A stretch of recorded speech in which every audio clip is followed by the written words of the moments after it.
Hello friends, જય શ્રી કૃષ્ણ. હું મારા શ્લોકને ભણાવી રહી છું. તો ફ્રેન્ડ્સ, તમે જોઈ શકો છો કે એને તગડે 3 સુધી આવડી ગયું છે. પણ ફ્રેન્ડ્સ, બધી મમ્મીઓએ પોતાના છોકરા માટે પોતાના ટીચર બનવું જ પડે છે. તમે રોજ છોકરાને 1 કલાક ભણાવવા લો તો એને આવડી જ જશે. એટલે બધી મમ્મીઓને વિનંતી છે કે તમે છોકરાઓને ભણાવવા લો અને તમારા છોકરાનું ભવિષ્ય બનાવો. આજે મારો શ્લોક મેગી બનાવે છે. તો તમે જોઈ શકો છો ફ્રેન્ડ્સ, એને પાણી નાખ્યું છે 2 ગ્લાસ, જે એને મેગી નાખી છે 2. એને નહોતું ફાવતું એટલે એને એક બાઉલમાં કાઢીને ધીરે ધીરે નાખે છે એરિયો. અને કહેતો હતો કે મમ્મી આજે તો મેગી હું જ બનાવીશ. કે મેં કીધું બેટા બનાવતું આજે.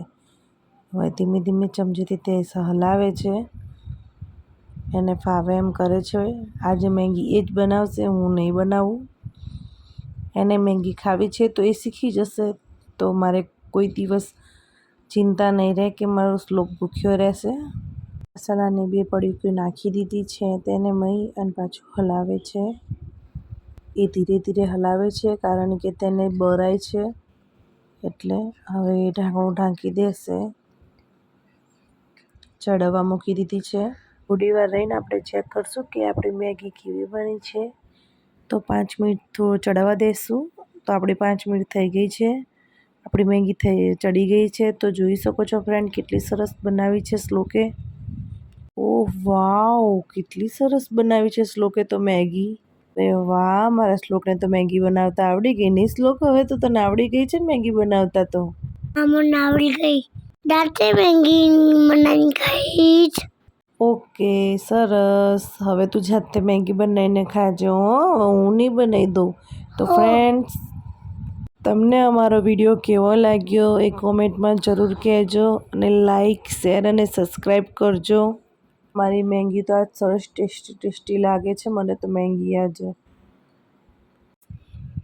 બેન બધા મેગી ખાવા ચલો. મારા શ્લોકે બધાને આમંત્રણ આપ્યું છે. ફ્રેન્ડ્સ, ચલો બધા મેગી ખાવા ચલો. તો હવે તમે બધા મેગી ખાવા આવી જજો. મારી શ્લોકની ટેસ્ટી મેગી છે.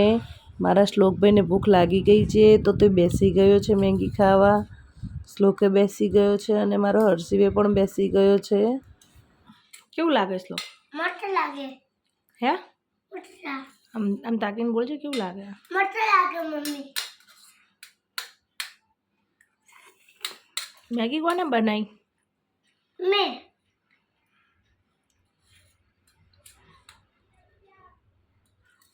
મારા ઘરે આજે નવી એસી લાયા છે.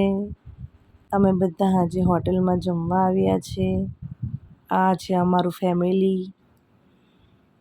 આ છે અમારા પાટડીની હોટલ. તો આજે હું તમને મારા પાટડીની હોટલ બતાવું છું. પાટડીમાં સહયોગ હોટલ નંબર 1 હોટલ છે. તો ફ્રેન્ડ્સ, તમે કોક દી આ સાઈડ આવો, કાઠિયાવાડ સાઈડ, તો આ હોટલમાં જાવજો. તમે પણ આ હોટલની મુલાકાત જરૂર લેજો અને તમે જોજો કે આ હોટલ કેટલી ચોખ્ખાઈ છે આ હોટલમાં. તો તમને જમવું જ પણ ગમશે. તો ફ્રેન્ડ્સ, હવે આપણો આ બ્લોગ પૂરો થાય છે. કાલના બ્લોગમાં મળશું. બાય.